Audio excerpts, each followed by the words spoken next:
Voltamos com o programa Retratos, hoje conversando com Laura Barreto. Laura, no nosso bloco anterior, nós estávamos falando da maratona e que você tinha inserido um ingrediente de solidariedade no seu processo, né? Na sua relação com o esporte e a maratona em especial. E que essa solidariedade se dava em função dos pacientes com câncer, né? Do Instituto Mário Pena. Então, eu queria saber como foi essa campanha que você fez, né? Se ela teve algum nome, onde ela foi divulgada, como foi a resposta das pessoas, enfim, qual foi o resultado dessa iniciativa? A campanha chamava Vou Correndo. Eu comecei a estudar o assunto, então eu descobri que corrida de rua é um dos esportes que mais cresce no Brasil, talvez pela facilidade, porque você precisa só de um tênis e de algum preparo para começar, né? E de muita vontade, muita né? vontade, né? Mas o custo Sim, é mais baixo. É. E É um esporte assim, mais acessível, né? As pessoas comuns.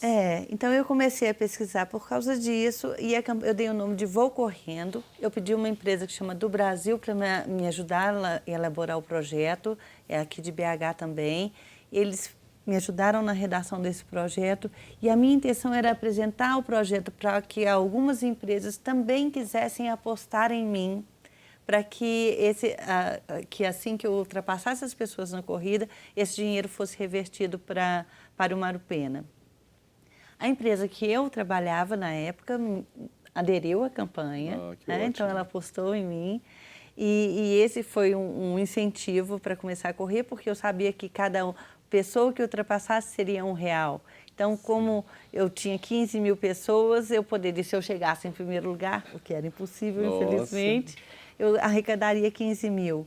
Mas, então, o nome foi esse, né? Eu Vou Correndo. Eu divulguei, além do meu blog, no meu próprio blog, eu tive assessoria de imprensa com o próprio Instituto Mário Pena, então a gente conseguiu alguma mídia espontânea com isso também, então saíram em alguns outros veículos.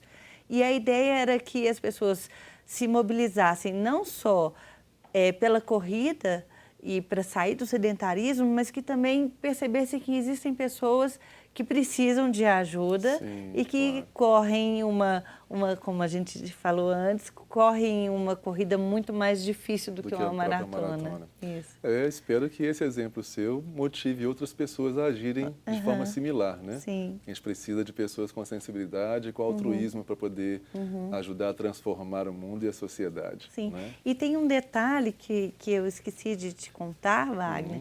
Por favor, não se esqueça. Que durante a corrida eu estava sentindo muita dor, porque eu estava com a periostite no fêmur, que é a inflamação na membrana que envolve o fêmur. E eu corri mais devagar do que eu esperava, mas eu terminei. E durante a corrida eu lembrei muito da minha mãe, como eu disse, porque ela teve câncer e uma das metástases que ela teve, que é quando o câncer se espalha, foi nos ossos. Então ela fraturou o fêmur duas vezes durante o câncer. Foram 13 anos de câncer, durante esses 13 anos ela fraturou o fêmur 2 vezes.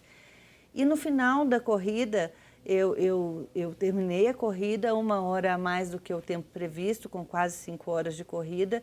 Eu voltei de Roterdã já de cadeira de rodas. Nossa.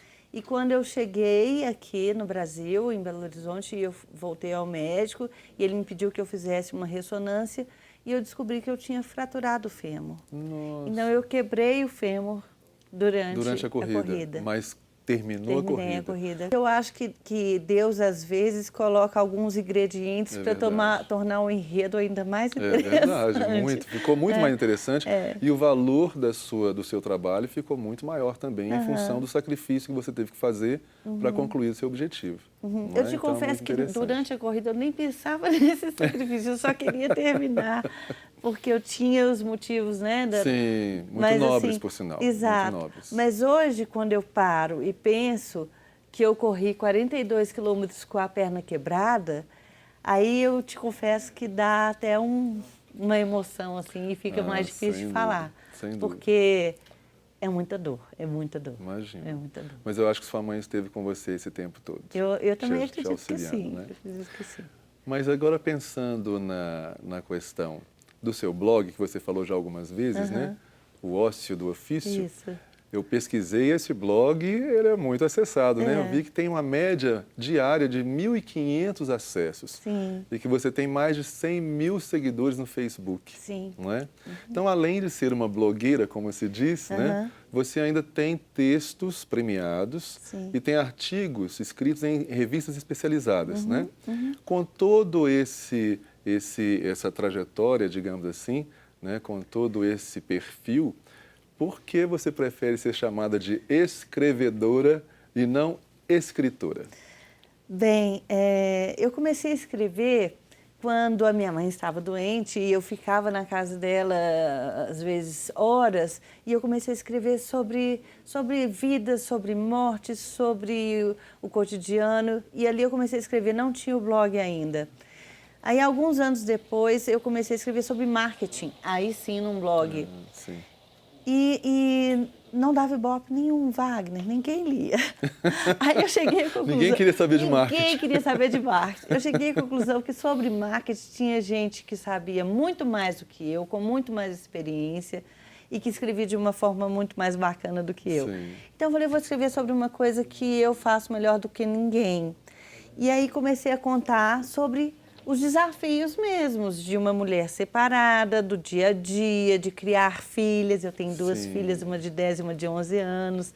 E, então, eu comecei a contar casos comuns e com uma linguagem fácil. Então, por isso que eu falo que eu não sou escritora. Eu não tenho nenhuma pretensão literária. Eu escrevo como eu falo. Então, as pessoas se sentem como se eu estivesse conversando com elas. Assim, muitas vezes alguém fala assim, Laura, parecia que você estava falando comigo. E a ideia é essa, a ideia é ser uma linguagem fácil. Então, para funcionar, para dar certo, tem que ser sempre a verdade. E aí eu lembro de novo da minha mãe, que era psicóloga, e eu perguntava sempre quando eu tinha alguma entrevista de trabalho, alguma entrevista de emprego, eu falava, mãe, o que eu tenho que falar?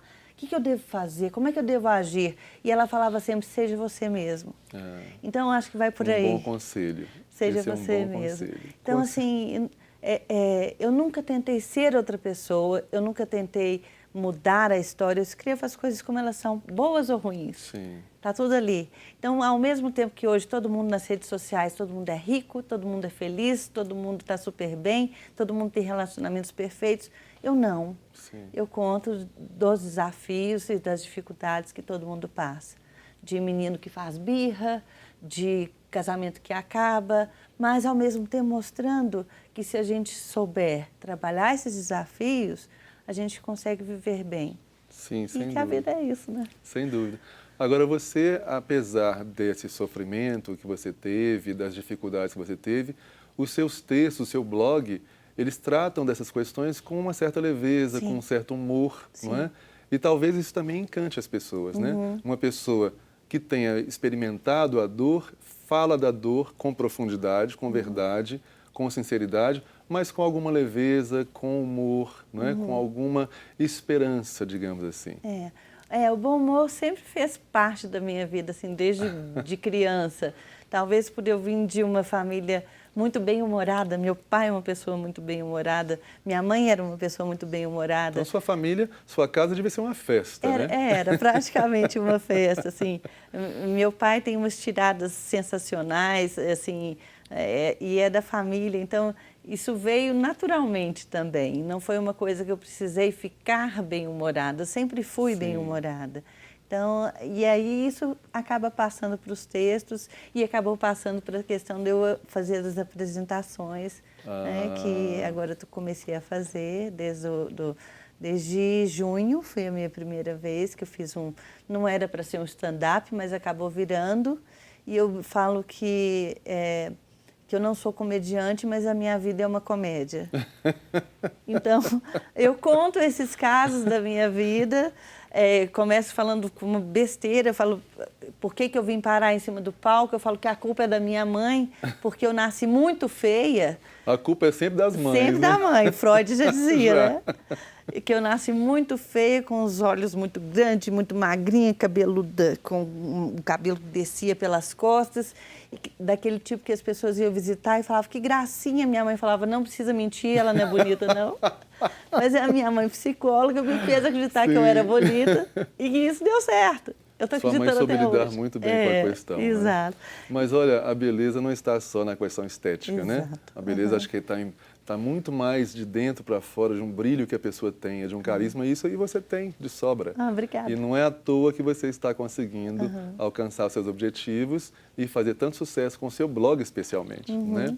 Mas nós vamos falar um pouco mais sobre isso daqui a pouco, porque nesse momento nós vamos fazer mais um breve intervalo e logo, logo estaremos de volta com nossa querida convidada de hoje, Laura Barreto.